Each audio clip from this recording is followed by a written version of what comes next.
ಕರ್ನಾಟಕದಲ್ಲಿ ಬಾರ್ ಅಥವಾ ಮದ್ಯದ ಅಂಗಡಿ ಇಡಬೇಕು ಅಂದುಕೊಂಡವರಿಗೆ ಅಬಕಾರಿ ಇಲಾಖೆಯಿಂದ ಬಿಗ್ ಅಪ್ಡೇಟ್ ಒಂದನ್ನ ಕೊಟ್ಟಿದ್ದಾರೆ. ಆದಾಯ ಹೆಚ್ಚಿಸಲು ಸರ್ಕಾರ ಈಗ ಹೊಸ ಪ್ಲಾನ್ ಮಾಡಿದ್ದು, ರಾಜ್ಯದ 579 ಮದ್ಯದ ಅಂಗಡಿಗಳ ಲೈಸೆನ್ಸ್ ಗಳನ್ನ ಆನ್ಲೈನ್ ಮೂಲಕ ಲೈವ್ ಬೀಟಿಂಗ್ ಹರಾಜು ಮಾಡಲು ಮುಂದಾಗಿದೆ. ಜುಲೈ 3ರಿಂದಲೇ ನೋಂದಣಿ ಆರಂಭವಾಗಲಿದ್ದು, ₹1,000 ನೋಂದಣಿ ಶುಲ್ಕ ಮತ್ತು ₹50,000 ಅರ್ಜಿ ಶುಲ್ಕವನ್ನ ಇಟ್ಟಿದ್ದಾರೆ. ಜುಲೈ 24ರಿಂದ 31ರವರೆಗೆ ಲೈವ್ ಬಿಡ್ಡಿಂಗ್ ನಡೆಯಲಿದ್ದು, ಅತಿ ಹೆಚ್ಚು ಬಿಡ್ ಮಾಡಿದವರಿಗೆ 5 ವರ್ಷಗಳ ಅವಧಿಗೆ ಲೈಸೆನ್ಸ್ ಸಿಗಲಿದೆ.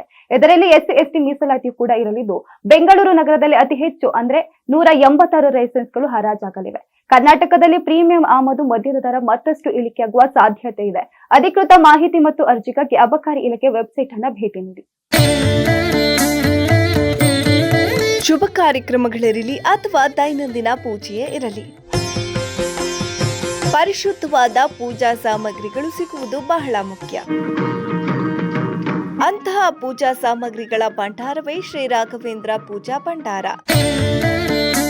ಶ್ರೀ ರಾಘವೇಂದ್ರ ಪೂಜಾ ಭಂಡಾರ, ನಮ್ಮಲ್ಲಿ ಎಲ್ಲಾ ತರಹದ ಪೂಜಾ ಸಾಮಗ್ರಿಗಳು ಲಭ್ಯವಿದೆ.